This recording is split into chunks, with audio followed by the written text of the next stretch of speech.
हाँ, मैं हैं रुक जाइए।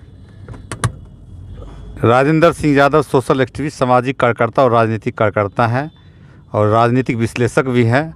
हम इनसे जानेंगे बिहार की वर्तमान स्थिति में जो फ्लोट टेस्ट होने वाला है, जो डेट आगे पीछे हो रही है, इस पर विस्तार से जानेंगे। क्या होगी सरकार, नीतीश की रहेगी कि नीतीश सरकार गिर जाएगी, ये बात करेंगे।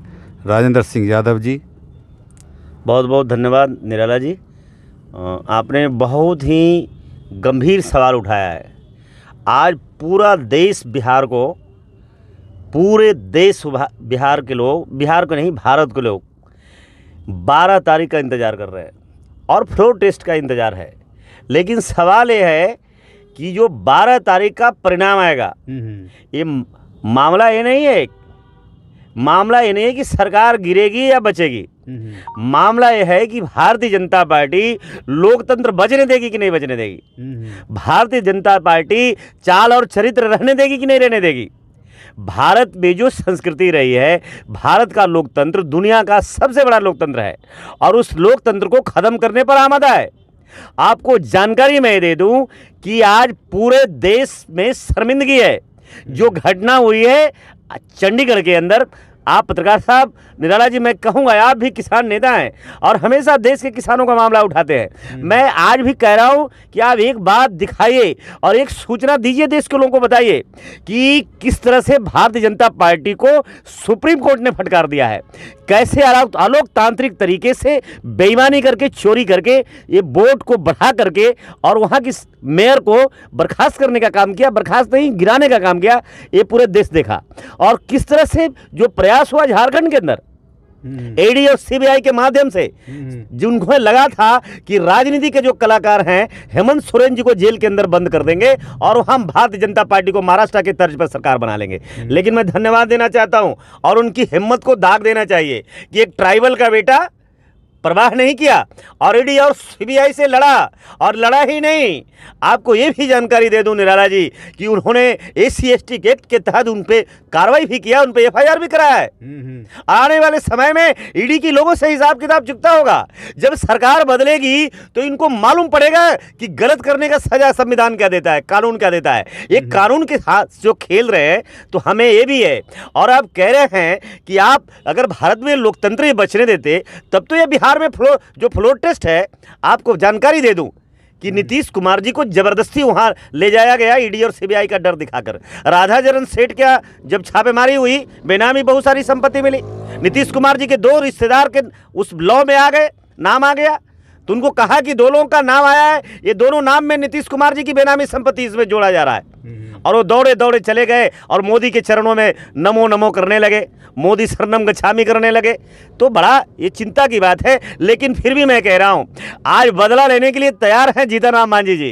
ये कहां से लाएंगे? और 8 विधायक इनके नेटवर्क क्षेत्र से बाहर है, नीतीश कुमार जी खोज रहे हैं। और अभी आपको मैं जानकारी दे दूं, ये 8 विधायकों के जुगाड़ के लिए आज दिल्ली गए हैं। आज प्रधानमंत्री जी से मिलेंगे और आज ये तय करेंगे कि जो 8 विधायक जो इनके खिलाफ में काम करना चाहते हैं, जो फ्लोर टेस्ट देने वाला है, उनके लिए फतवा जारी हो जाएगा कि अगर आपने, जिन्होंने वोट नहीं किया, जो व्यक्ति जो पार्टी का जो गाइडलाइन होगी और पार्टी का जो आदेश होगा, अगर उसका उल्लंघन करेगा तो उसके सेकंड ही ईडी सीबीआई उनके घर पर पहुंच करके उनको जेल में डालने का काम करेंगे। इस तरह का डर दिखाया जाएगा। ये उन 8 विधायकों के लिए ईडी सीबीआई की तैयारी के लिए नीतीश कुमार जी जाए हैं।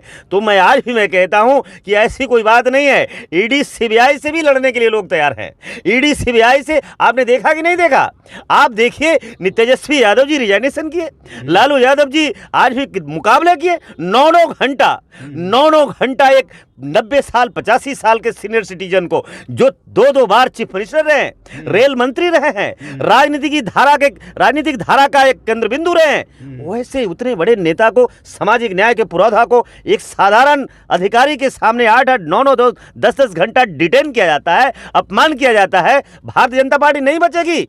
देश की जनता देख रही है और ईडी सीबीआई से जो डर भय दिखा रहे हैं, तो सारे लोग इस भारत में नीतीश कुमार नहीं है। उन्हें मालूम होना चाहिए, अगर इस देश में नीतीश कुमार है तो इस देश में हेमंत सोरेन और लालू यादव, तेजस्वी यादव भी है, जिसका मुकाबला करेगा। अब पक्का रिपोर्ट बता रहे हैं कि 8 विधायक जैसे अंडरग्राउंड हो गया, गायब हो गया जदयू का, वो टूट के कगार पर है। मैं नहीं कह रहा हूं, आपके देख लीजिए, एबीपी न्यूज से भी खबर आ रही है, स्टार भारत भी दिखा रहा है। और आज देखना है तो आपके 3 चैनल जो बिहार में एक क्षेत्रीय चैनल है, वो लोग बता रहे हैं कि 8 14 नॉट रीचेबल पर है और उसी जुगाड़ के लिए गए। अरे हम कह रहे हैं आज भी इनका फ्लोर टेस्ट से पहले ही इन्हें इस्तीफा कर देना चाहिए। अगर इनके अंदर थोड़ी भी शर्म है तो इन्हें इस्तीफा कर देना चाहिए, लेकिन ईडी सीबीआई के डर से गए हैं। लेकिन साथ साथ अब ये सरकार बचाने के लिए, अपनी इज्जत बचाने के लिए ये कहने गए हैं कि ईडी सीबीआई जरे हमारे यहाँ भेजिए। अगर ईडी सीबीआई उन विधायकों के पास नहीं लगाओगे, उनके घरों पर जाके छापेमारी नहीं करोगे, तो हम आप फ्लोर टेस्ट में हम बुरी तरह से हार जाएंगे। भारतीय जनता पार्टी एनडीए बिखर जाएगी, समाप्त हो जाएगी। चलिए, बहुत बहुत धन्यवाद। आप हमारे साथ देख रहे थे सामाजिक और राजनीतिक विश्लेषक राजेंद्र यादव जी। आज हमारे कंटेंट अच्छा लगे तो हमारे चैनल को मांझी के बारे में कुछ बताइए। मांझी के बारे में नहीं बताए, मांझी क्या हमारे इंडिया गठबंधन में आएंगी। ये 4 गो उनका विधायक है और महत्वपूर्ण जो रखते हैं अभी फ्लोर टेस्ट में अहम भूमिका निभाने वाले हैं।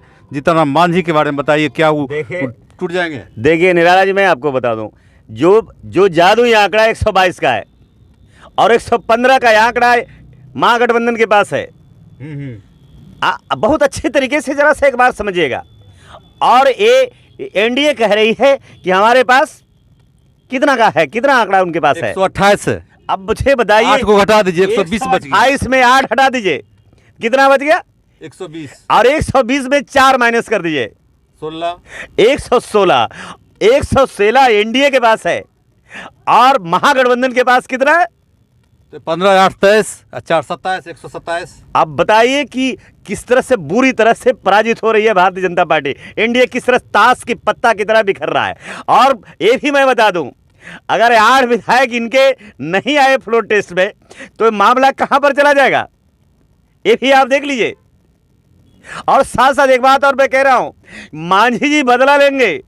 और मांझी जी इसलिए बदला लेंगे क्योंकि बड़ी बेइज्जती से उन्हें मुख्यमंत्री की कुर्सी से उतारा था और उनके कुर्सी से उतारने के बाद भी हम मांझी जी को बहुत सम्मान करते हैं। दूसरी घटना भी आपको बता दूं निराला जी कि एक और दिन को आप याद करिए कि जब सदन चल रहा था और जीतन राम मांझी कुछ सवाल कर रहे थे, न जाने रोड छाप गुंडे की तरह, जिसे रोड छाप लोग बोलता है, वैसी भाषा में मुख्यमंत्री जी उन्हें डांट रहे थे, उनके फटकार रहे थे। हम कह रहे हैं कि उनकी अंतरात्मा अगर थोड़ी भी अगर जाग गई तो हम समझते हैं उनके बदला, ये 2 घटनाओं का, 2 अपमान का बदला मांझी जी जरूर लेने का काम करेंगे। और ये भी एक मैं जानकारी दे दूं, शायद आपको ये भी मालूम होगा, अब राम जो है, राम से नाराज हो गए हैं हनुमान जी। राम मंदिर में भी हनुमान जी को जगह नहीं दिया गया, ये भी शायद आपको अच्छी तरह से मालूम हुआ होगा।